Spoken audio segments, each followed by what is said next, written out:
Assalamualaikum warahmatullahi wabarakatuh. Innal hamdalillah nahmaduhu wa nasta'inuhu wa nastaghfiruh wa nastahdihi wa natubu ilaihi wa na'udzu billahi min shururi anfusina wa min sayyiati a'malina.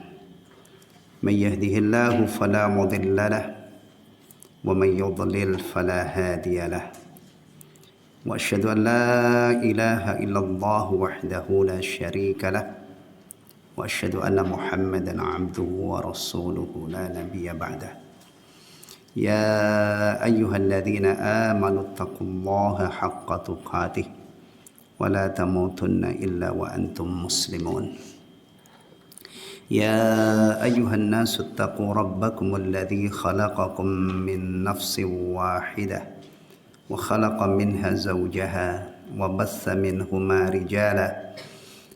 منهما رجالا كثيرا ونساء واتقوا الله الذي تساءلون به والأرحام إن الله كان عليكم رقيبا يا أيها الذين آمنوا اتقوا الله وقولوا قولا سديدا يصلح لكم أعمالكم ويغفر لكم ذنوبكم ومن يطع الله ورسوله فقد فاز فوزا عظيما أما بعد فإن أصدق الحديث كتاب الله وخير الهدي هدي محمد صلى الله عليه وسلم وشر الأمور محدثاتها وكل محدثة بدعة وكل بدعة ضلالة وكل ضلالة في النار.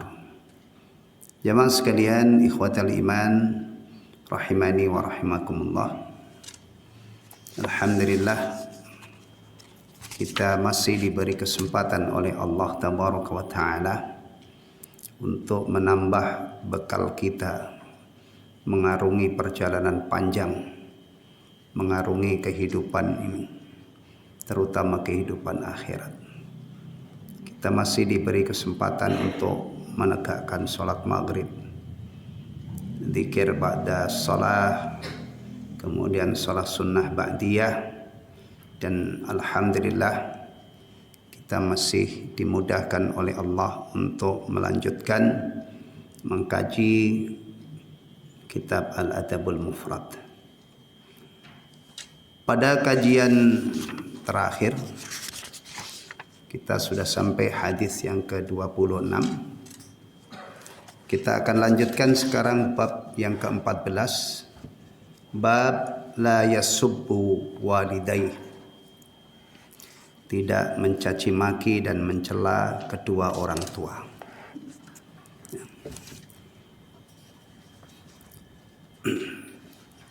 Hadis yang pertama dalam bab ini, An Abdullah bin Amr qal, dari Abdullah bin Amr beliau berkata radhiyallahu anhuma radhiyallahu an, qala an-nabiy sallallahu alaihi wasallam, Nabi sallallahu alaihi wasallam bersabda, minal kabairi an yashtumar rajulu walidayhi. Salah satu dosa besar atau termasuk dosa besar adalah seseorang mencaci maki kedua orang tuanya. Tentunya seorang anak mencaci maki kedua orang tuanya. Faqalu, maka para sahabat bertanya, kaifa yashtum, bagaimana anak mencaci maki orang tuanya? Qala yashtumur rajula. Ini jawaban beliau. Beliau sallallahu alaihi wasallam bersabda, yashtumur rajula. Seorang anak mencaci maki orang lain. Fayashtumu abahu wa ummahu. Lalu orang yang dicaci maki itu balas mencaci maki ayah dan ibunya. Ya. atau bisa dibaca yashtumur rajulu fayashtumu abahu wa ummahu. Ya. Yashtumur rajulu, seorang anak dia mencaci maki. Ya. Lalu orang yang dicaci maki itu balas mencaci maki bapak dan ibunya. Perhatikan ya, orang itu kalau soleh, anak itu kalau soleh, berpegang teguh dengan ajaran Allah Subhanahu wa Ta'ala dan Rasulnya, itu sulit dibayangkan dia mencaci maki orang tuanya secara langsung. Maka tadi para sahabat bertanya, bagaimana kaifa yashtum, bagaimana anak mencaci maki orang tuanya. Mereka membayangkan, karena kalau anak maki-maki langsung kepada orang tuanya ini kelewatan banget, keterlaluan. Dan bagi orang yang agamanya bagus itu sulit untuk dilakukan, dibayangkan bagaimana mungkin anak mencaci maki orang tuanya. Tetapi akhirnya Rasulullah SAW jelaskan, bisa saja anak mencaci maki orang tuanya itu secara tidak langsung. Dia mencaci maki ayah, ibu orang lain, akhirnya orang yang dicaci maki ini tidak bisa diam kan, balik membalas cacian itu kepada orang tuanya. Baik. Fiqhul hadis. Pelajaran yang bisa dipetik dari hadis yang mulia ini. Tahrimu syatmil walidain. Haram mencaci maki kedua orang tua. Haram ya. Berarti ini berat, ini larangannya. Larangan itu kadang-kadang haram. Kadang-kadang ulama berselisih menyikapi larangan itu. Sebagian ada yang mengatakan haram, sebagian ada yang mengatakan cuman makruh. Ya. Jadi larangan itu kekuatannya beda-beda. Ada yang larangan pasti, qat'i. Ya, ada yang ulama berbeda pendapat tentang keharamannya. Ada yang kadang-kadang larangan itu hanya makruh, tidak sampai haram.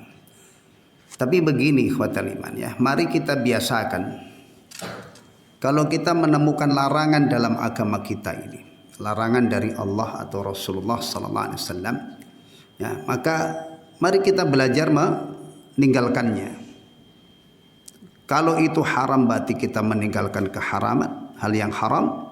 Kalau sekadar makruh juga tidak ada ruginya. Jadi jangan terlalu terlalu memperhatikan haram atau makruh. Itu dari sisi ilmiahnya. Tapi taruh dari sisi amal, itu mestinya kita latih diri kita ini, setiap ada larangan dalam agama kita ini kita tinggalkan. Demikian juga perintah. Jangan hanya fokus yang wajib-wajib saja. Ya, nanti amal kita ini sedikit, bekal kita sedikit. Pokoknya diperintah, disyariatkan, kita kerjakan semaksimal mungkin, sebatas kemampuan kita. Kalau wajib ya berarti kita menunaikan kewajiban. Kalau seandainya itu hanya mustahab, maka apa? Kita tidak rugi. Tetap itu bagian dari tabungan akhirat kita. Ya. Adapun persoalan ilmiah itu yaitu tadi tinjauannya, perintah ini wajib atau hanya sekedar mustahab. Itu dalam urusan ilmiahnya, tapi dalam amaliyah mari kita usahakan ada peningkatan ketakwaan kita kepada Allah, yaitu dengan mengerjakan yang wajib-wajib, kemudian kita juga perhatian terhadap yang mustahabbah atau amalan yang hukumnya sunnah. Demikian juga larangan. Ya, jangan hanya yang haram-haram saja, tetapi juga yang makruh kita latih diri kita untuk terbiasa meninggalkan. Kadang-kadang terjadi hal yang lucu gitu ya. Ada dua orang Islam, berbeda pendapat dalam satu masalah. Yang satu mengatakan wajib, yang satu mengatakan sunnah. Tapi dalam tataran amal ini yang mengatakan wajib mengerjakan, yang mengatakan sunnah tidak memperhatikan masalah tersebut. Ya, padahal perbedaan antara wajib dan sunnah ini mestinya itu tidak membuat dua orang muslim ini berlomba-lomba dalam mengerjakan ini. Yang satu dia yakini itu kewajiban, yang satu meyakini tidak wajib, itu saja mestinya masih punya semangat untuk mengerjakan sehingga ketemu. Sama sholat berjamaah itu misalnya ya. Yang satu mengatakan wajib bagi yang mendengar adzan, yang satu mengatakan sunnah muakkadah misalnya. Itu mestinya bisa berebut di saf terdepan, karena baik yang menyatakan wajib atau yang mengatakan sunnah muakkadah atau yang lainnya, itu dia tidak bisa menghilangkan hadis-hadis tentang keutamaan saf yang pertama, keutamaan sholat berjamaah. Begitu cara kita beragama ini, sehingga sama-sama berlomba-lomba dalam kebaikan. Yang satu menyatakan haram, yang satu mengatakan makruh. Itu mestinya ya, dua orang ini sama-sama apa? Sama-sama mengerjakan apa sama-sama meninggalkan? Meninggalkan. Yang satu dia tinggalkan karena dia berkeyakinan haram, yang satu dia meninggalkan karena menurut dia makruh. Ya, jadi antara haram dan makruh itu dalam tataran amal mestinya berlomba-lomba dalam meninggalkan, sehingga dua orang ini sama-sama tidak melakukan hal yang satu meyakini haram, yang satu meyakini makruh. Ya, intinya mari kita biasakan kalau ada perintah dalam agama ini kerjakan. Ya, jangan berdebat. Kenapa kamu nggak wajib? Yang satu mengatakan wajib, akhirnya tidak ada ruh tanafus, tidak ada semangat untuk berlomba. Ya, padahal perintah dalam agama kita ini adalah salah satunya fastabiqul khairat, berlomba-lomba dalam kebaikan. Tayyib. Ats-tsani min uquqil walidaini ta'riduhuma lis-sabbi wal ihanati min qibalil akharina lahuma. Termasuk durhaka kepada orang tua adalah menyebabkan orang tua menjadi sasaran atau menjadi objek caci maki dan hinaan dari orang-orang lain kepada keduanya. Faham ini? Termasuk durhaka kepada orang tua adalah menjadikan orang tua ini objek atau sasaran caci maki dan hinaan dari pihak lain. Karena anak orang ini mencaci maki orang lain, dibalas. Makanya hidup itu jangan egois ya.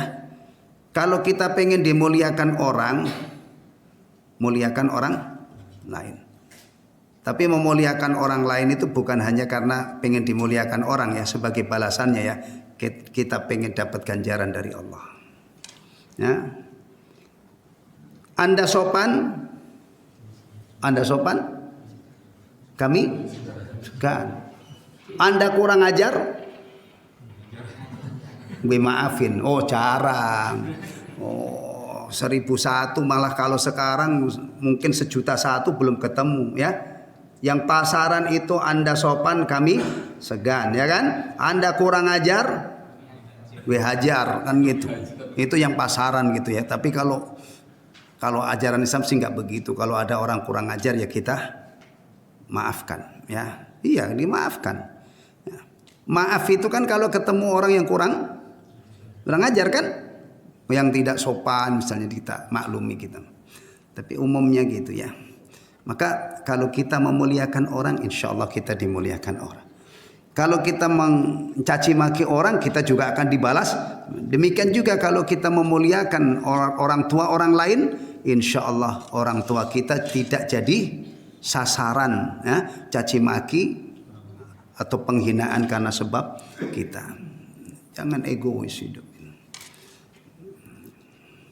Dan juga jangan jadi orang yang ceroboh ya, kemudian dikit-dikit minta maaf. Ceroboh ya, ceroboh berbicara itu Masya Allah. Zaman sekarang itu kadang-kadang orang ngomong ya, itu pengaruhnya itu bisa menimbulkan kemarahan jutaan orang. Ya. Benar kan? Ngomong loh, cuman ngomong. Maka sekarang kita bisa menghayati lebih dalam lagi. Kenapa Rasulullah Sallallahu Alaihi Wasallam itu ngajari umatnya benar-benar menjaga lisan, termasuk menjaga dari bohong, dari caci maki, dari kalimat-kalimat yang bisa membuat orang lain marah. Kita melihat akhir-akhir ini ada orang ngomong menimbulkan kemarahan yang luar biasa. Kalau sudah begitu nanti ngeles-ngeles minta maaf. Katanya cuman bercanda. Maksud saya tidak begitulah. Nah, orang omonganmu begitu kok bisa katakan maksudnya tidak begitu itu gimana? Memang manusia itu pada bisa teropong isi hati seseorang. Hah? Kan begitu biasanya orang-orang yang terlanjur ucapannya ini mengobarkan kemarahan orang banyak, ujung-ujung maaf saya cuma bercanda. Lah, masa bercanda begitu nggak lucu lah. Canda itu kalau lucu membuat orang tawa, tapi membuat orang marah masa canda. Ini memang orang lain itu sudah nggak bisa membaca dan tidak bisa merasakan ucapan apa, ya kan? Maksud saya tidak begitu. Nah, memang yang tahu maksud hatimu itu siapa? Manusia kan taunya yang lahir-lahir aja. Kalau antum mencela-cela, menghujat-hujat misalnya ya kan, yang buat orang marah, mencaci maki. Masa iya? Kalimatnya misalnya ada orang mencaci maki, kemudian bikin marah orang, maaf ya maaf, maksud saya tidak begitu. Nah kamu mau muji-muji, masa muji-muji dengan caci maki? Hah? Aneh itu. Biasanya orang-orang yang lesannya remnya nggak pakem gitu ya, remnya nggak pakem ya, itu ujung-ujungnya nangis-nangis, ngeles-ngeles gitu kan. Kayak orang munafik di zaman Nabi ketika menghina Nabi habis-habisan dengan para sahabat. Ada sahabat yang dengar saya laporin kepada Nabi Sallallahu Alaihi Wasallam. Wah, akhirnya si munafik itu minta maaf kepada Nabi, nangis-nangis, ngerengek-ngerengek. Nabi, ya Rasul, saya tidak serius, saya cuma bercanda, tolong maafin. Awas saya jangan jadi orang begini. Pertama ketika kita mau bicara, mau berbuat itu pastikan berhati-hati. Pikir dalam-dalam. Ya. Jadi jangan jadi orang ceroboh, setelah itu minta maaf. Enggak, orang Islam itu diajari hati-hati, ekstra hati-hati. Orang itu kalau hati-hati berarti kesalahannya minim. Nah, orang itu kalau kesalahannya sudah minim, alhamdulillah. Dia enggak nyakitin orang, dia tidak ganggu orang, dia tidak bikin dongkol orang, dia tidak sering bikin marah orang. Akhirnya dia menciptakan keadaan yang termasuk dalam keluarga ya, dalam keluarga pantang bagi suami itu dikit-dikit cerai. Jaga lesan dari ini. Dikit-dikit cerai, ada orang itu ngomong cerai itu sudah 50 kali. Lebih, tapi rumah tangganya masih utuh. Kan aneh kan? Padahal laki-laki yang begini ini kena batunya itu kalau ketiga kali saja sudah kena batunya itu. Ya, kadang-kadang orang masya Allah dikit-dikit cerai, dikit-dikit cerai, dikit-dikit cerai. Ya, ini juga harus diantisipasi karena ada konsekuensi syar'inya. Ya, baik, lesan ikhwatal iman ya. Taib, mencaci maki itu kan ini ya, berarti kejahatan apa itu? Mencaci maki, kejahatan apa? Lesan kan? Lesan. Bismillah. Yang ketiga, man tasabbaba fi fi'lin kana ka fa'ilihi khairan aw syarran. Barang siapa yang menyebabkan timbulnya satu perbuatan, maka dia itu seperti pelakunya. Seperti pelakunya, baik dalam kebaikan maupun keburukan. Kalau ada orang menyebabkan timbulnya perbuatan baik, berarti dia dapat ganjaran seperti orang yang melakukannya. Ya, man dalla ala khairin falahu ka ajri fa'ilihi. Siapa yang menunjukkan kepada kebaikan, dia dapat ganjaran seperti yang melakukannya. Kalau keburukan, ya dia sama, dapat bagian dosanya. seorang anak yang mencaci maki orang lain, orang tua orang lain, yang akhirnya orang yang dicaci maki itu membalas mencaci maki orang tuanya, ini masuk dalam kesimpulan ini. Ya. Dia memang tidak mencaci maki langsung orang tuanya, tapi dia melakukan sesuatu yang menyebabkan orang tuanya dicaci maki. Itu berarti dia seperti orang yang mencaci maki secara langsung. Hadal haditsu yang keempat, aslun fi saddid dara'i.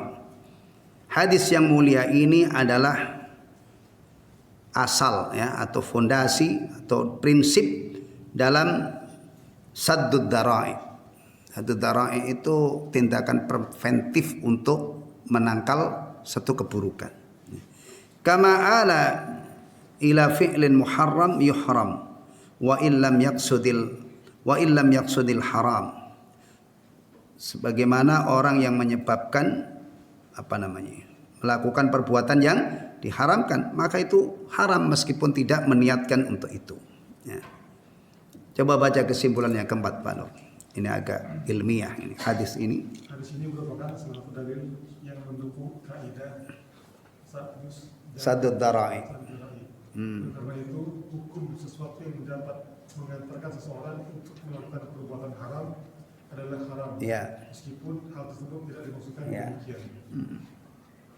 Baik. Jadi ada kaidah namanya saddud dara'i. Saddud dara'i itu tindakan preventif ya, untuk menghindarkan satu bahaya. Saddud dara'i. Baik. Hadis yang kedua dalam bab ini, anna Urwah bin Iyad akhbarahu annahu sami'a Abdullah bin Amr ibn al-As yaqul.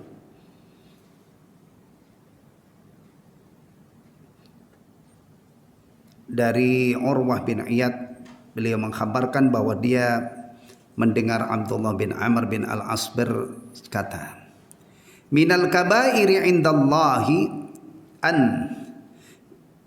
yatasabbar rajulu liwalidi. Salah satu dosa besar di sisi Allah atau menurut Allah Ta'ala adalah seseorang menjadikan atau menyebabkan orang lain mencaci maki orang tuanya atau mencaci maki ayahnya ya, tapi lebih umum ini orang tuanya. Maknanya hampir sama dengan tadi ya. Jadi tidak mencaci maki secara langsung, tapi menyebabkan orang lain mencaci maki orang tuanya. Ini sudah termasuk salah satu dosa besar. Baik. Fiqhul hadis. Fihi isbatu inqisamid dzunub ilal kaba'ir was saghair. Dalam hadis yang mulia ini menetapkan adanya pembagian dosa menjadi dosa besar dan dosa kecil. Jadi dosa dibagi menjadi dua, ada al-kabair, ada as-saghair. Dosa-dosa besar, dosa-dosa kecil. Ini pembagian yang sahih, pembagian yang benar. Tinggal kita lanjutkan. Yang dikategorikan dosa-dosa besar itu yang bagaimana? Nah, ini ada ukurannya. Karena kalau sekarang ini ya, dosa-dosa besar diukur pakai ukuran orang sekarang, itu kayaknya sudah tidak ada dosa besar. Kalau diukur pakai selera, diukur pakai dosa diukur pakai hawa nafsu, sudah tidak ada dosa besar. Karena apa? Pelanggannya terlalu banyak, kan gitu? Iya kan? Maka harus diketahui dosa besar itu kriterianya apa. Ya. Kalau enggak tahu kriterianya, semua dosa menjadi kecil semua. Semua perbuatan dosa yang pelakunya diancam dengan hukuman yang telah ditetapkan oleh Allah di dunia, meskipun hukuman itu tidak diterapkan. Jadi kalau ada perbuatan dosa kok pelakunya diancam dengan hukum yang sudah ditetapkan oleh Allah di dunia. Zina, ada nggak ancaman hukumnya yang telah ditetapkan oleh Allah yang seharusnya diberlakukan di dunia ini? Ada. Tapi hari ini kalau seandainya ada upaya untuk menegakkan hukum, tapi meskipun tidak diterapkan, masih tertuang di dalam Al-Quran, nggak bisa dihapus. Dan kita menjadi bagian dari ilmu dan keyakinan kita. Mencuri, ada nggak hukuman di dunianya ini? Apa? Potong tangannya. Itu yang termaktub dalam Al-Quran. Tapi ada orang-orang yang mengatakan begini, pencuri jangan dipotonglah, kesian. Malah harusnya dibantu supaya nggak mencuri lagi. Wow, subhanallah. Ya uang itu memang kalau ngomong ya ngomong-ngomongnya ya. Maka hati-hati. Kita ini kan makhluk yang bisa ngomong, bahkan pandai ngomong kadang-kadang ya. Makanya orang-orang yang pandai ngomong itu jangan dikagumi. Idola orang-orang mukmin itu ya orang mukmin yang taat kepada Allah, taat kepada Rasulullah, itu orang hebat. Yang mau rukuk, yang mau sujud, yang tunduk kepada Allah, itu cita-citanya apa? Idolanya orang-orang mukmin. Dan itu cita-citanya untuk dirinya. Nah, kalau orang ini pengen menjadi orang yang soleh, taat, tunduk kepada Allah, tapi idolanya itu orang yang tidak kenal Allah, ya, orang yang tidak mengagungkan syariat Allah, ya, nggak nyambung lah, nggak nyambung. Orang yang pengen menjadi pemain bola, bukan hanya tingkat desa, tingkat apa? Bola itu kalau nggak menghasilkan duit besar itu biasanya kalau sudah tingkat nasional ya, apalagi kalau sudah go internasional. Itu biasanya orang-orang yang baru belajar bola itu idolanya siapa? Ya pemain-pemain top lah. Bener kan? Kira-kira kalau misalnya ini ada orang pengen menjadi pemain bola top, tapi idolanya itu petinju-petinju top, tuh nyambung Bang? Ya gak nyambung lah. Ya, dunia ini kita harus, kalau kita ini pengen menjadi hamba Allah ya, idola kita itu, panutan kita, teladan kita ya para anbiya wal mursalin, terutama Rasulullah Muhammad sallallahu alaihi wasallam, atqan nas, a'badun nas, orang yang paling bertakwa, orang yang paling sempurna ibadahnya. Ya, begitu baru nyambung. Orang-orang yang setia dapat berpegang teguh dengan ajarannya. Ya. Nah, itu kriteria pertama. Atau tidak ada ketentuan hukuman yang ditetapkan oleh Allah di dunia, tapi diancam dengan adab tertentu, diancam dengan laknat, itu masuk dosa besar. Nah, Imam Adz-Dzahabi rahimahullah berhasil menunjukkan kepada kaum muslimin dosa-dosa besar. Ya, dalam kitab Al-Kabair ada di sini ya. Nah, ya. Itu 76 dosa. Terukur, terstandar dengan tadi. Adanya had, adanya ancaman siksa. Ya. Jadi bukan hoak, bukan lebay, tapi terukur. Nah, apa itu terukur presisi gitu ya, Masya Allah, kayaknya polisi itu kan sekarang terukur presisi ya, bagus itu. Memang kita ini harus profesional, menentukan dosa juga begitu ya, jangan abal-abal. Nah, dosa-dosa kecil berarti yang selain itu. Nah, jadi pembagian dosa besar, dosa kecil itu pembagian yang hak benar adanya. Kemudian kriteria dosa besar seperti yang sebutkan tadi. Kemudian ada satu lagi, ilmu lagi tentang dosa. Dosa kecil itu bisa naik peringkat menjadi dosa besar. Karena sebab diremehkan. Timbang dosa kecil aja, nikmati, gak apa-apa, mumpung masih muda. Kalau dosa besar itu, dosa kecil dilakukan dengan meremehkan, itu akan menggelembung menjadi dosa besar. Dosa kecil yang dilakukan terus menerus. Dosa kecil tapi dilakukan oleh public figure, orang beken, orang ngetop, yang kalau dia lakukan itu nanti akan diikuti orang banyak. Masya Allah.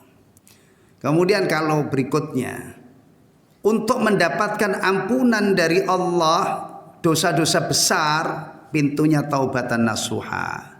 Tapi kalau dosa-dosa kecil bisa terampuni dengan banyak sekali sebab. Amal-amal soleh, wudhu menghapus dosa, sholat menghapus dosa, alhamdulillah Jumatan. Jadi kalau orang Islam ini dia bertaubat dan istiqamah menjalankan ibadah-ibadah yang Allah syariatkan, ya, insya Allah dosa besarnya diampuni dari jalur taubat, dosa kecilnya dibersihkan dari amalan-amalan rutin, ibadah-ibadah rutin. Wudhu menghapus dosa, ayunan kaki menuju ke masjid sholat berjamaah menghapus dosa, sholatnya itu sendiri menghapus dosa, dzikir ba'da sholat menghapus dosa, dzikir ba'da sholat meskipun dosanya seperti buih di lautan dihapus, alhamdulillah. Jumatan menghapus dosa, puasa Ramadan menghapus dosa, haji menghapus dosa, makan menghapus dosa. Hah? Masa sih? Iya. Selesai makan mengucapkan alhamdulillahilladzi at'amani hadza wa razaqanihi min ghairi haulin minni wala quwwah. Orang muslimah, muslim dengan muslim, muslimah dengan muslimah berjabat tangan menghapus banyak sekali, alhamdulillah. Nah, itu dosa-dosa kecil. Ya, jadi kalau kita terlanjur berbuat dosa, terutama dosa besar ya, jangan dilanjutkan. Harus di-cut dengan menyesal, menghentikan, nah, tidak mengulangi lagi. Meskipun sadarnya itu setelah kenyang. Setelah kenyang. Bertahun-tahun ini baru ngeh, stop. Berhenti, masuki pintu taubat nasuha. Atau pernah dengar gak ada ustadz yang mengatakan orang yang diampuni zinanya itu dengan catatan kurang dari 10.000 kali dia berzina. Kalau sudah lebih dari 10.000 kali, dia tidak dapat ampunan. Pernah nggak dengar gitu? Pernah nggak? Nggak. Kalau ada yang nggak benar, ya, sepanjang orang itu misalnya sadar dari suatu perbuatan dosa, tidak peduli sudah berapa puluh ribu kali dia melakukan, ya, sadarnya itu setelah kenyang, setelah bosan gitu ya. Misalnya itu seandainya. Tapi kita harap sih sadarnya itu sekali dua kali langsung sadar gitu. Karena kalau terlalu jauh itu biasanya tobatnya juga susah gitu ya.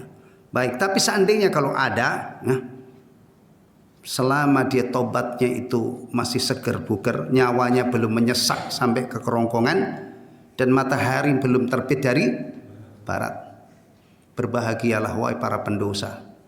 Segera ambil kesempatan untuk menghapus dosa-dosa Anda dengan pintu taubat selama Anda masih sehat, selama Anda masih, dan jangan Anda turutin bisikan musuh setan ya, musuh Anda yang dulu menyesatkan dosa dari pertama kali, kedua kali sampai enggak terhingga. Ya, setan itu membisikkan kejahatan yang setelah berhasil memperosokkan orang dalam kubangan dosa, biasanya kalau sudah begitu dibisik-bisikin untuk berputus asa. Ngapain lo tobat? Udah nggak ada artinya. Lo itu sudah hitam kayak oli yang setahun nggak diganti itu. Setan kadang-kadang begitu, udah tak kepalang tanggung, udah nggak usah tobat, nggak ada gunanya. Itu bisikan setan. Nah, dosa itu tidak ada batasnya. Alhamdulillah Allah Maha Pengampun. Ya. Bahkan saya gambarkan tadi kalau ada seorang hamba itu ya sudah bertahun-tahun sudah keranjingan ini, kalau kemudian dia bertaubat taubatan nasuha, nyawanya masih melekat, masih afiah, belum mau mati, ya, belum sampai ke tenggorokan, matahari belum terbit dari barat, pasti diampuni oleh Allah jika taubatnya benar-benar taubat yang sesuai dengan tuntutan Allah. Menyesal, menghentikan dan bertekad tidak mengulangi lagi. Jadi jangan hanya berhenti dosa kecil, dosa besar gitu ya, tapi nggak tahu dosa besar itu apa, dosa kecil itu apa, tidak tahu cara menghapus dosa besar bagaimana, dan tidak tahu jalannya untuk mendapatkan ampunan dari dosa dari Allah, dosa kecil ini dari Allah Subhanahu wa taala. Baik. Asani al-wajibu 'alal insani al-kaffu al-wajibu 'alal insani al-kaffu an syatmin nas. Yang wajib dilakukan oleh manusia adalah menahan diri dari mencaci maki manusia. wa syatmi abaihim, dan mencaci maki bapak-bapak mereka, li'annahu sababun li'an yashtamahun nasu wa yashtamu abahu ma'ahu bisababihi. Karena itu akan menyebabkan orang-orang mencaci makinya dan menyebabkan akan mencaci maki bapaknya atau orang tuanya. Ya. Baik. Bab ke-15. Bab uqubati uquqil walidain. Bab hukuman durhaka kepada orang tua. Nah, ini perhatikan ya. Sampai di sini tadi kan anak ini diwajibkan untuk berbakti kepada kedua orang tuanya, ya kan? Termasuk berbakti kepada orang tuanya adalah menjaga diri, menjaga ucapan mencaci maki orang tua orang lain. Atau dengan kata lain termasuk uququl walidain, durhaka kepada orang tua adalah seseorang mencaci maki orang tua orang lain sampai akhirnya orang tuanya dicaci maki oleh orang tersebut. Nah, sekarang hukuman. Kalau ada orang tidak menjalankan kewajiban yaitu berbakti kepada orang tua atau birrul walidain. Nah, tapi dia malah uququl walidain, durhaka. Apa hukuman yang mengancam orang ini? Fatal iman ya. Kadang-kadang ada orang itu hidupnya itu Masya Allah melakukan berbagai macam maksiat, tapi dia tidak merasa terancam. Dia tidak merasa terancam dengan ancaman-ancaman yang datang dari Allah dan Rasulnya. Orang seperti ini sudah kelewatan ya. Kalau orang beragama Islam tapi seperti itu, dia berani banget berbuat maksiat, kemudian merasa aman, merasa ya Allah. Ya. Padahal kalau ada orang berbuat jahat sama orang saja, itu pasti dia ketar-ketir. Ketar-ketir gak? Hah? Bahkan bajingan yang paling tengik sekalipun. Tengik ya? Kan istilahnya kan bajingan tengik ya? Orang kalau jahat banget itu di tempat saya sana nyebutnya bajingan tengik. Itu saja, setahu saya kalau dia melakukan kejahatan, itu gak mungkin tenang. Gak mungkin dia ngerokok, duduk di tempat kejahatan itu. Kabur dia. Nah, bahkan penjahat-penjahat itu biasanya kalau zaman dulu, kenapa R.E. King itu pernah citranya negatif? R.E. King yang punya R.E. King. Dulu apa kena motor apa? Jambret kan? Karena motor itu larinya kenceng banget dan yang punya itu banyak. Nah, yang punya banyak, jadi kalau ini gampang melarikan diri, gampang itu kan. Ternyata jambret-jambret yang punya nyali itu juga butuh motor kenceng, menunjukkan bahwa setelah jambret itu dia akan kabur. Ada nggak orang jambret itu habis jambret kemudian jalan lagi? Oh iya saya yang jambret itu, ada nggak? Jambret gila lah itu. Nggak mungkin. Salah kepada orang aja tidak mungkin menimbulkan ketenangan. Makanya kalau orang itu jahatnya di mana-mana, dunia ini menjadi sempit. Karena balasannya nyata. Waduh saya nggak berani lewat gang itu. Nah kalau lewat gang itu saya dikeroyok orang itu. Kadang-kadang orang itu begitu cemas, begitu khawatir karena dia berbuat jahat kepada orang, tapi kepada Allah Subhanahu wa taala dia tidak mikirkan itu. Berarti orang ini ada masalah besar dalam hidupnya. Seorang hamba itu menjadi masalah besar kalau berbuat dosa sudah tidak punya rasa takut. Kalau dikasih tahu diancam-ancam ini ada ancaman begini, fawailul lil musallin, dia tidak takut misalnya, ya kan? Orang-orang yang makan riba itu nanti akan dibangkitkan seperti orang yang kerasukan setan, nggak takut lagi. Astagfirullahaladzim. Ini bahaya orang begini. Na'udzubillah, itu orang sudah tidak punya hati. Demikian juga kalau orang itu sudah tidak tertarik dengan apa yang dijanjikan oleh Allah, surga dengan segala kenikmatannya, nggak tertarik. Apalagi hina-hina orang yang punya keyakinan tentang surga, Pak Nur ya. Laki-laki itu nanti di sana dapat bidadari. Dihina-hina. Wah, apaan itu? To'alaloka. Masya Allah. Ini bahaya banget ini. Nah, di sini kita akan mendapatkan hadis tentang ancaman bagi orang yang durhaka kepada orang tuanya. An Abi Bakrah, anin Nabi sallallahu alaihi wasallam, dari Abi Bakrah radhiyallahu an, dari Nabi sallallahu alaihi wasallam. Qal, beliau bersabda, ma min danbin, ajdaru an yu'ajjala li sahibihi al-uqubatu ma'a ma yuddakharu lahu minal bagyi wa qati'atir rahim. Ma min dhanbin, tidak ada satu dosa pun, ajdaru yang lebih pantas, yang lebih layak, yang lebih patut, an yu'ajjala li sahibihi, untuk disegerakan bagi pelakunya. Apa yang disegerakan? Al-uqubah, hukuman, siksaan. Ma'a ma yuddakharu lahu, berserta apa yang disimpan atau di samping adab atau hukuman yang disimpan untuknya, minal bagyi wa qati'atir rahim, melebihi dosa, melampaui batas, berbuat zalim dan memutus silaturahim. Salah satu bentuk durhaka kepada ibu bapak itu memutus silaturahim. Anak tidak mau lagi berhubungan dengan orang tuanya. Dan ini banyak. Bahkan nanti ada juga dosa orang menisbatkan dirinya kepada selain bapaknya. Itu dosa besar. Iya, ada sebab karena dia malu mengakui bapaknya. Loh, kehidupan itu digulirkan oleh Allah Subhanahu wa taala luar biasa. Ada anak raja jadi gembel, anak gembel jadi raja. Ada anak orang kaya jadi gembel miskin, anak orang miskin jadi orang kaya. Ada kemungkinan anak itu malu mengakui kedua orang tuanya. Maka di dalam Al-Quran Allah perintahkan kepada anak, wahfid lahuma janahudhulli minar rahmah. Rendahkan dirimu, tawaduklah kamu kepada kedua orang tuamu. Karena kadang-kadang anak itu bisa sombong. Dan sombong itu kadang-kadang gara-gara kaya, gara-gara sukses, gara-gara pinter. Ada enggak anak petani itu jadi orang pinter luar biasa? Gelar sarjananya berderet profesor, doktor, fulan. Ada kemungkinan itu enggak? Ada. Saya punya teman di Rawalumbu, tukang pijit, langganan saya. Namanya Pak Sobirin. Putrinya lulus S1 psikologi UI. Subhanallah. Bapaknya tunanetra, tukang pijit, Allah orbitkan anaknya S1. Dan kemungkinan nanti kalau dia melanjutkan bisa. Kehidupan itu begini.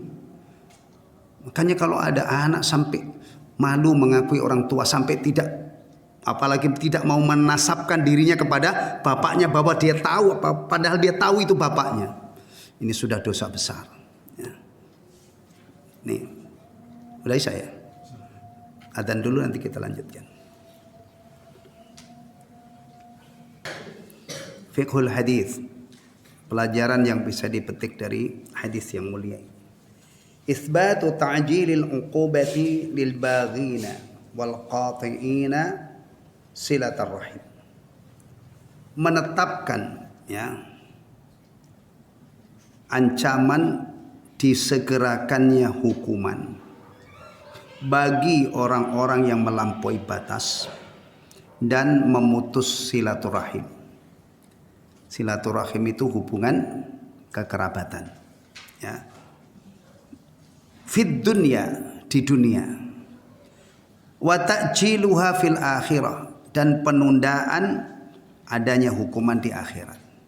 Jadi orang yang melakukan perbuatan melampaui batas dan memutus silaturahim itu terancam dengan hukuman yang disegerakan oleh Allah di dunia plus hukuman yang nanti akan diberikan oleh Allah di akhirat. Masya Allah. Maka seharusnya ya hubungan kekerabatan itu kuat. Masing-masing orang Islam itu sangat memperhatikan hubungan kekerabatan. Kalau bicara hubungan kekerabatan, nomor satu itu siapa? Dari belajar kita, dari sejak kita awal mempelajari kitab ini, siapa? Ibu, ibumu, bapakmu. Kemudian setelah itu kerabat karib yang terdekat, kemudian yang dekat. Ya, karena ancamannya kalau kamu memutuskan bisa jadi dihukum oleh Allah di dunia dan akhirat. Dan ini nyata ikhwatal iman. Orang-orang muslim yang sukses itu salah satunya adalah berkah berbaktinya kepada ibu. Ya, orang-orang sukses itu selalu diiringi dengan doa ibunya, ridho ibunya. Ya. Tapi kalau anak-anak yang durhaka kepada orang tua, naudzubillah min dzalik ya. Jangan sampai ini menimpa anak-anak kita, itu hidupnya sengsara. Kalau toh kelihatannya dia bergelimang nikmat, itu justru nikmat itu akan membuat dia semakin jauh dari Allah, semakin membuat sengsara hidupnya. Taib. Tahrimul khuruj ala an ta'atil imam. Yang kedua, haram memberontak atau keluar dari ketaatan kepada imam. Ini hubungan dengan pemerintah ya, dengan pemimpin. Rakyat itu hendaknya taat kepada pemimpin. Jangan memberontak, jangan ini, kecuali kalau pemerintahnya itu sudah 100% bukan orang Islam. Itu pun harus hitung-hitungan punya kekuatan atau tidak ya. Jadi kezaliman penguasa itu jangan dijadikan alasan untuk membuat onar atau memberontak. Itu prinsipnya Khawarij. Kalau prinsipnya Ahlussunnah tidak. Dan ini bukan berarti pengecut. Ketika Ahlussunnah mengajarkan untuk tetap taat kepada pemerintah, tidak memberontak, itu adalah demi menyelamatkan hal-hal yang berharga, nyawa ya. Karena biasanya kalau sudah terjadi kekacauan itu, nyawa itu sangat murah. Harta sangat murah, kehormatan juga sangat murah. Ya, darah tumpah, harta dirampas, kehormatan kaum wanita diinjak-injak. Ya. Ini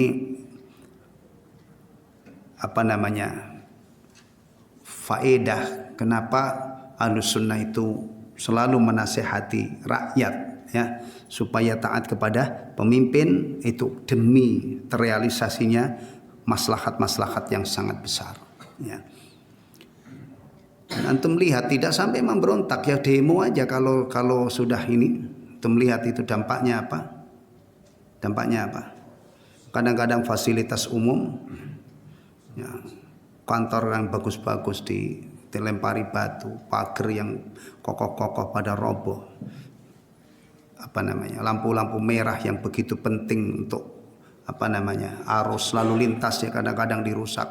Taman-taman yang kembang-kembang yang disirami, yang Allah yang memperindah pemandangan karena hancur ya. Kemudian banyak yang berdarah-darah, kadang-kadang malah lebih dari itu sampai mengorbankan nyawa. Ini bagi Islam, dalam pandangan Islam ini kerugian yang sangat mahal. Ya, taib. Maka menjadi orang Islam itu juga harus sabar juga ya. Begini ini kalau disodorkan kepada orang-orang yang tidak sabar ya, akhirnya apa? Malah yang begini-begini, yang berpegang ajaran begini dianggap apa? Penjilat lah. Bahkan ketika masih terjadi polarisasi ini, wah ini apa nih? Lawannya kadrun itu apa? Kadrun lawannya apa? Cebong. Masya Allah. Mudah-mudahan cepat selesai ini ya. Iya. Orang kadang-kadang nyebut orang itu menggelari, kadang-kadang sesama muslim itu tuh, hanya beda ini itu. Kadrun, lo cebong. Lo kadrun, lo cebong. Lama-lama terus apa habis itu? Tonjok-tonjokan, kemudian apa? Kalau tonjok-tonjokan nggak puas apa lagi? Nah, maka jaga ya antum, jangan masuk ke wilayah itu ya. Dan bahkan kita berharap ini segera selesai ini, polarisasi bangsa terpecah-pecah, tercabik-cabik ini, terkotak-kotak. Kita kepingin kan negara kita ini ke depannya itu tambah baik ya. Karena kita masih sayang anak-anak kita, sayang anak cucu kita. Kalau yang tua-tua ini mah insya Allah nggak lama ya. Antum masih muda ya. Tapi muda jangan kadang-kadang mati muda loh, jangan antum. Ya, kita ini pengen untuk ke depan itu negara ini damai, aman, anak-anak kita itu menikmati nikmat Allah, mereka beribadah, bersyukur gitu. Ya. Ketiga, silaturahim wajibah. Silaturahim hukumnya wajib, wa qati'atuha maksiyatun kabirah, dan memutuskannya adalah maksiat, dosa besar. Ya, dah. Berarti kita pulang dari sini ya, dari majelis ini salah satunya kita semangat ingin berbuat baik kepada ibu bapak kita ya. kemudian juga kerabat-kerabat karib. Bahkan nanti kalau kita kaji terus ini sampai tetangga juga, tetangga. Ya. Kita rukuk sujud ini hubungan dengan Allah. Ya, berbakti kepada orang tua, berbuat baik kepada sesama manusia dengan segenap tingkatannya, ya, itu adalah ihsan kepada sesama manusia. Ada istilah hablum minallah, ada istilah hablun minan nas. Hablum minallah itu sering diungkapkan hubungan vertikal.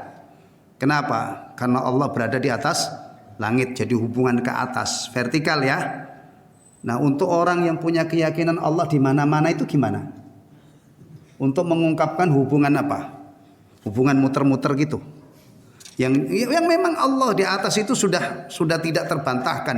Bahkan secara fitrah orang tidak sekolah, tidak belajar akidah, itu kadang-kadang tapi fitrahnya masih lurus ya. Urusan rezeki sampai ngoyo begitu tuh ngapain sih? Itu kan sudah diatur oleh yang di atas sana. Maksudnya oleh siapa? Ar-Razik, Allah kan. Nah, diungkapkan hubungan vertikal. Kalau hubungan sesama manusia ini kan sama-sama di bumi. Hubungan apa namanya itu? Horizontal. Apapun istilahnya, apakah antum istilahkan hablum minallah, hablum minan nas, ihsan kepada Allah, ihsan kepada manusia, hubungan horizontal, hubungan vertikal, apapun istilahnya, kita tidak boleh mengabaikan dua hubungan ini. Kita harus upayakan tetap terjalin dengan baik, kembali ke haribaan Allah. Insya Allah panen raya kita. Ihsan kepada Allah yang paling dominan adalah sholat 5 waktu. Kalau sholat 5 waktu sudah kita kerjakan, ada peluang sholat qobliyah ba'diyah, ada peluang zikir ba'da sholat, ya kan? Ada peluang kita lakukan di masjid berjamaah, ganjarannya coba berlipat-lipat. Dari jalur sholat saja 5 kali sehari. Laki-laki tidak pernah haid, nenek-nenek juga nggak haid, waktu mudanya haid, ya kan? Karena nenek-nenek udah nggak haid. Tapi yang haid-haid itu libur ketika dia haid. Kita bersyukur menjadi laki-laki. Ini kalau dijaga, ya, insya Allah akan baru dari jalur ini. Tiap hari bertambah, mudah-mudahan diterima oleh Allah, ya kan? Mudah-mudahan nanti pada waktu kita dihisab oleh Allah, panen raya. Masya Allah. Dan kita itu hidup di zaman hal seperti ini tidak diperhatikan. Iya. Duhai ilmu seperti ini ditebarkan di mana-mana gitu ya. Di masjid, di pasar-pasar, di sekolah, di universitas, perguruan tinggi. Kita akan melihat, ya, insya Allah, fastabiqul khairat, berlomba-lombalah kamu dalam kebaikan, itu benar-benar nyata. Orang berduyun-duyun ke masjid, berduyun-duyun berdoa, berduyun-duyun. Tapi memang dari masa ke masa, ya, yang ingat Allah, yang bersyukur, itu tidak banyak,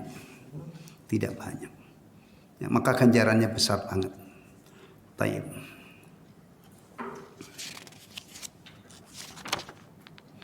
Satu hadis lagi ya, biar nanti pertemuan berikutnya masuk bab baru.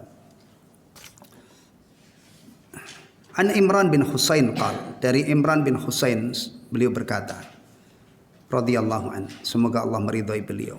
Qala Rasulullah sallallahu alaihi wasallam, Rasulullah sallallahu alaihi wasallam bersabda, "Ma taquluna fi zina?" Apa yang kalian katakan tentang zina?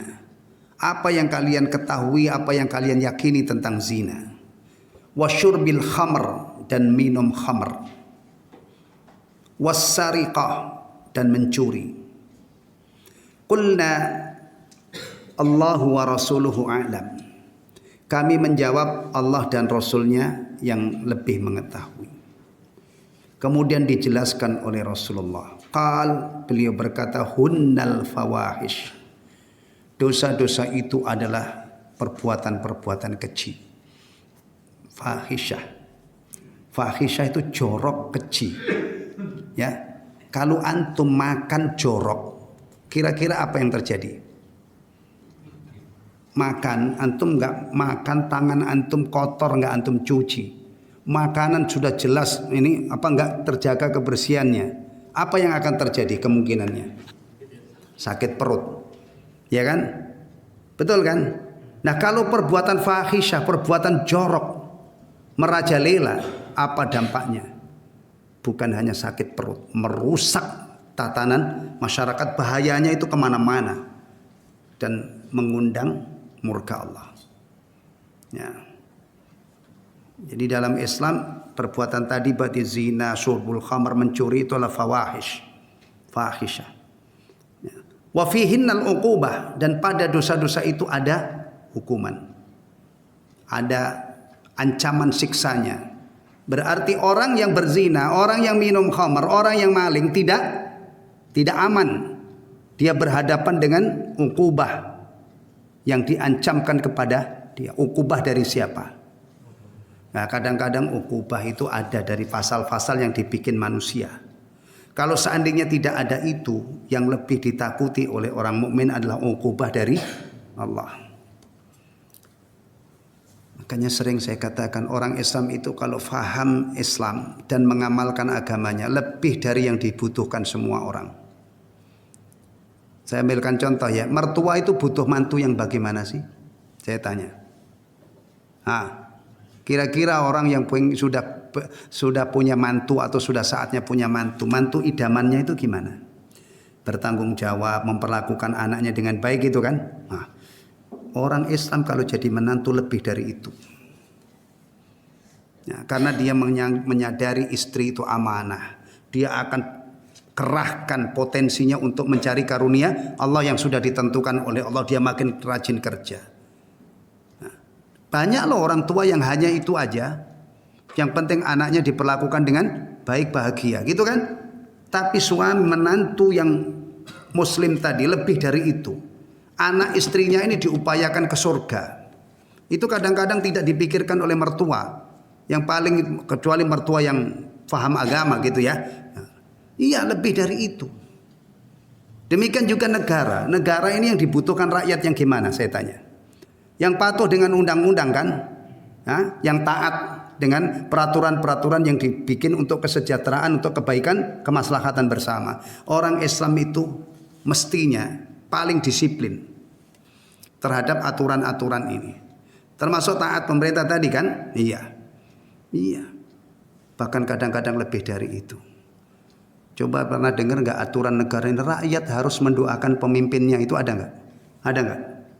Gak ada, tapi orang-orang yang faham agama ini dengan tulus tanpa diorder gitu, tanpa diminta, menyisihkan doa untuk pemimpinnya, menyisihkan doa untuk negaranya supaya diridhoi oleh Allah. Ini orang Islam, bukan buat onar. Ya, jujur aja, antum punya karyawan, kriterianya apa? Kalau karyawan antum itu muslim lebih dari yang antum tuntut. Antum misalnya kerja itu harus disiplin, harus profesional, misalnya amanah dan lain sebagainya. Karyawan antum itu kalau muslim lebih dari yang antum tuntut. Ya, bahkan kalau di satu perusahaan tidak ada aturan, tidak ada wajib sholat, dia akan dengan sendirinya dia akan berusaha untuk apa? Sholat. Nah, gimana? Makanya kalau ada orang menganggap orang Islam yang benar-benar Islam itu ancaman, itu salah alamat. Ya, bertetangga dengan orang Islam yang benar-benar Islam itu aman, bahkan kalau tetangganya itu bukan orang Islam. Karena dalam agama kita diajarkan berbuat baik kepada tetangga meskipun itu bukan orang Islam. Atas nama tetangga kita harus berbuat baik kepadanya, tidak boleh zalim. Ya. Sudah saatnya kita ini orang Islam itu jangan hanya ngomong, buktikan, amalkan. Pulang dari majelis taklim itu ilmu-ilmu yang kita tambah, yang kita dapat itu kita lihat ini bisa diterapkan di mana. Nah, ini masih masalah keluarga. Ya, tayyib. Kemudian Rasulullah menawarkan, ala unabbiukum bi akbaril kabair. Maukah kalian aku beritahu tentang dosa yang paling besar? Dosa-dosa yang paling besar. Rasulullah menjelaskan, ini ditawarkan di hadapan sahabat ya. Kira-kira semangat gak sahabat ini menerima tawaran Rasulullah? Atau Rasul, saya lelah, besok aja ya? Nggak mungkin lah. Sahabat itu cintanya sama Rasulullah luar biasa. Orang itu kalau ketemu orang yang dicintai itu ngantuk-ngantuknya hilang. ya kan? Tapi kalau ketemu orang yang nyebelin itu ya 5 menit aja kita sudah kelimpungan itu, ya. Maka disambar oleh para sahabat dengan penuh semangat, ya. Akhirnya dijelaskan oleh Rasulullah, asyirku billahi azza wa jalla, menyekutukan Allah azza wa jalla, wa uququl walidain, dan durhaka kepada orang tua. Ini lihat ya, betapa rapinya ajaran Islam. Masalah perintah, Allah perintahkan untuk beribadah kepada Allah dan berbakti kepada orang tua. Perintah lo ya. Wa qadha rabbuka alla ta'budu illa iyyah wa bil walidaini ihsana. Dalam ayat ini perintah beribadah kepada Allah. Beribadah itu diawali dengan menauhidkan Allah, meyakini la ilaha illallah, kemudian melakukan penghambaan, menjalankan perintah-perintahnya, menjauhi larangan-larangannya, dan birrul walidain, berbuat baik kepada kedua orang tua. Nah, ketika Rasulullah menjelaskan dosa yang paling besar adalah lawan daripada tauhid, syirik. Berikutnya lawan daripada birrul walidain, yaitu uququl walidain. Ya, berarti perhatikan baik-baik ya. Setelah kita berusaha ihsan kepada Allah, menunaikan kewajiban kepada Allah, periksa hubungan kita dengan orang tua kita. Tuh, kalau ada masalah cepat selesaikan. Berikutnya nanti dengan kerabat karib, dan orang-orang yang disebutkan oleh Allah dalam ayat itu ada tetangga dekat, tetangga jauh, fuqara, masakin, ya, teman sejawat. Teman sejawat itu diantaranya adalah ada yang menafsirkan istri, kemudian sampai ibnu sabil, dan terakhir adalah orang yang paling rendah stratanya dalam kehidupan sosial, yang sekarang ini tidak ada, hamba sahaya. Sampai hamba sahaya pun Allah cantumkan di dalam Al-Quran, Allah sebut di dalam Al-Quran untuk mendapatkan perlakuan apa? Ihsan. Awalnya wabil walidain, awalnya wa'budullaha wa la tusyriku bihi syai'a, sembahlah Allah, jangan kau sekutukan dengan sesuatu apapun. Kemudian wabil walidaini ihsana, berbuat baik kepada orang tua, walidil qurba wal yatama wal masakin wa ibnis sabil, sampai yang paling ujung adalah wa ma malakat aimanukum.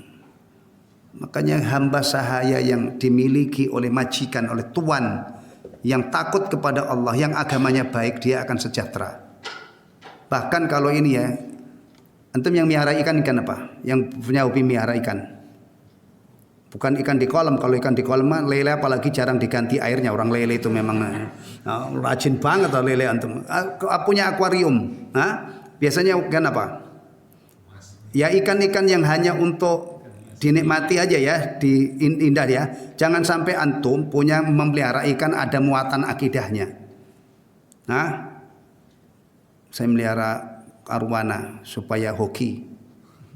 Kalau antum mengharap ikan arwana itu mendatangkan hoki, mendingan dipepes saja. Enak nggak itu? Ganti ikan yang biasa-biasa aja, itu yang tidak ada keyakinannya ya. Karena itu nanti ujung-ujungnya bisa menjadi media apa? Syirik ya. Ikan yang dipelihara oleh orang muslim itu akan sejahtera. Kalau sudah megap-megap itu airnya sudah keruh, dia tahu saat wah ini ikan ini saya pelihara, akhirnya sudah keruh, saya ganti. Kucing yang dipelihara oleh orang muslim sejahtera dia. Kucing. Iya. Dia akan perhatikan ya. Dirawat dengan baik, kasih makan. Kucing. Kalau bisa ngomong kucing itu cerita sama tetangganya. Ketemu itu assalamualaikum. Nah, kucing ya. Kamu gimana majikanmu itu? Oh, majikan saya mah baik. Saya dikasih makan, saya. Oh, sama. Majikan saya juga baik. Ternyata majikannya itu adalah sama-sama orang muslim yang memang diajari untuk beradab terhadap hayawan loh, sampai hayawan. Tanaman-tanaman itu juga ya, kalau orang muslim itu punya tanaman disiramin. Jangan dibiarkan sampai mati kering itu ya. Ini tanaman itu kan diambil manfaatnya, oksigennya, dinikmati keindahannya. Makanya Islam itu harus kita tunjukkan kepada dunia sampai ke sini. Halaman orang Islam itu jalanan itu bersih, nggak ada bangkai tikus, nggak ada paku ya. Karena apa? Ini cerminan dari agamanya. Sebelum itu tentunya rumahnya bersih, pakaiannya bersih, mulutnya bersih. Itu Islam. Innallaha yuhibbut tawwabin wa yuhibbul mutatahhirin. Allah menyukai orang-orang yang bertaubat dan menyukai orang-orang yang menyucikan diri. Jangan malu-malui jadi orang Islam kumuh, komel. Udah begitu mulutnya bau, ditambah lagi kata-katanya bau juga. Astaghfirullahaladzim. Wa kana muttaki'an, tadinya Rasulullah bersandar fakhtafaza, lalu beliau diterjemah apa itu? Fakhtafaza. Tadinya duduk bersandar, kemudian duduk tegak, mengubah posisi duduknya ya, untuk menunjukkan bahwa yang beliau sampaikan ini penting ya. Qal wazur, beliau berkata, dan kedustaan atau kebohongan. Nanti itu banyak, ada sumpah palsu, ada kesaksian palsu, ada bohong, itu masuk di dalam zur ini. Atau menuduh orang, menfitnah ya, orang melakukan hal yang tidak baik termasuk di sini. Kesimpulannya sebagai penutup ya, fiqhul hadis. Syana'atu syirki billahi wa uquqil walidain. Buruknya perbuatan menyekutukan Allah dan durhaka kepada kedua orang tua. Bismillah.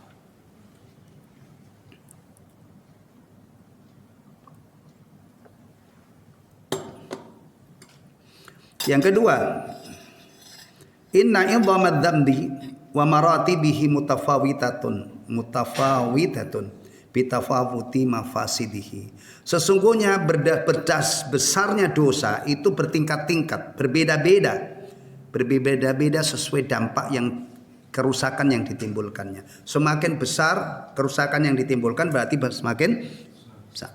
Bahkan satu dosa itu juga bisa bertingkat-tingkat.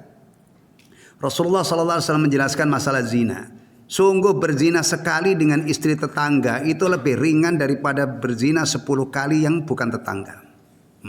Maling dari rumah tetangga itu juga sama. Ya, sekali maling itu lebih ringan dibanding dengan maling 10 rumah yang bukan tetangga. Bertingkat-tingkat. Berzina dengan ibu, dahsyat itu. Berzina dengan pelacur yang jauh yang tidak ada hubungan mahram, beda. Tapi antum keliling dunia nyari dosa zina yang kecil itu tidak ada. Antum mau berangkat ke belahan bumi mana? Saya mau kemana bang? Mau cari tempat yang zina di sana itu dosa kecil. Ada aja. Enggak ada lah. Semua dosa zina itu dosa besar. Ya, cuman bertingkat-tingkat besarnya sesuai dengan kasusnya. Semakin besar. Mahram itu boleh dinikahi apa enggak? Enggak boleh lah. Ya, ada wanita-wanita itu yang statusnya muharramat alal abad. Haram dinikahi selama-lamanya. Ada keponakan tuh Masya Allah jatuh cinta sama tantenya mati-matian.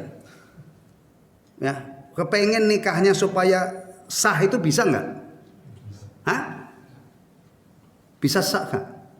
Enggak mungkin lah orang tante kok dinikah itu gimana? Kan muhar itu masuk dalam jajaran wanita yang diharapkan secara permanen selama-lamanya. Tapi ada wanita muharramat alal amad. Mahramnya itu tertentu, temporer, temporer. Ya. Kalau orang misalnya langsung menikahi 2 orang bersaudara, istrinya itu 2 orangnya atau 4 orang sekaligus saudara, boleh nggak? Nggak boleh. Kalau di zaman jahiliyah ada. Jadi kalau sekarang ada orang nekat itu ya nikah ala jahiliyah, bukan Islam. Tapi kalau misalnya ini nikah dengan seseorang, kemudian cerai atau meninggal misalnya ya, nikahin saudaranya boleh, tapi bukan dalam satu waktu. Maka ipar itu mahram alal amad, temporer. Ya. Tapi kalau ibu, tante, saudara dan lain sebagainya, nenek itu ya, itu muharramat alal. Jadi berbeda-beda. Julusur Rasul sallallahu alaihi wasallam badal ittika yadullu ala tahrimiz zur wa ta'dhimi qubhi. Duduknya Rasulullah sallallahu alaihi wasallam yang tadinya bersandar kemudian duduk tegak itu menunjukkan haramnya dusta dan besarnya keburukannya. Li'anna mafsadatahu muta'addiyatun ilal ghair. Karena kerusakannya itu akan menjalar orang kepada orang lain. Bi khilafi ma ma'ahu minal ma'asil ukhra, berbeda dengan maksiat-maksiat yang lain. Saya ambilkan contoh ya, satu aja bentuk zur. Orang di pengadilan berani bersaksi dusta. Apa yang terjadi? Orang yang tidak salah bisa dipenjara. Atau orang pemilik asah satu aset ya, itu bisa kehilangan miliknya. Tanah misalnya milik A, ada si B itu berani bersaksi bahwa A ini bukan pemilik. Akhirnya pemilik tanah ini bisa apa? Hilangan. Dan biasanya tanah-tanah yang menjadi sengketa itu nilainya berapa? 500.000 ada yang mau sengketa. Tanah yang menggiurkan yang kadang-kadang sampai ada istilah apa itu? Sampai ada mafia. Itu biasanya tanah yang nilainya apa? Miliaran. Yang semeternya aja itu. Di sini semeter berapa itu pikir kok? 6,5 ya. Di tempat saya 35.000. Tanah di kampung saya itu yang dalam-dalam pinggir jalan itu masih 50.000, 30.000 dapat. Itu mau beli tanah di sana. Sini semeter itu di sana dapat. Iya. Biasanya yang mahal-mahal gitu yang ini. Taib. Nah, ini yang kita pelajari malam hari ini. Alhamdulillah sampai hadis berapa tadi? 30 ya. Dari hadis berapa tadi? 27. Iya, alhamdulillah. 27, 28, 29, 30. Alhamdulillahilladzi bi ni'mati tatimmus shalihat. Subhanakallahumma wa bihamdika asyhadu an la ilaha illa anta astaghfiruka wa atubu ilaik. Wassalamualaikum warahmatullahi wabarakatuh.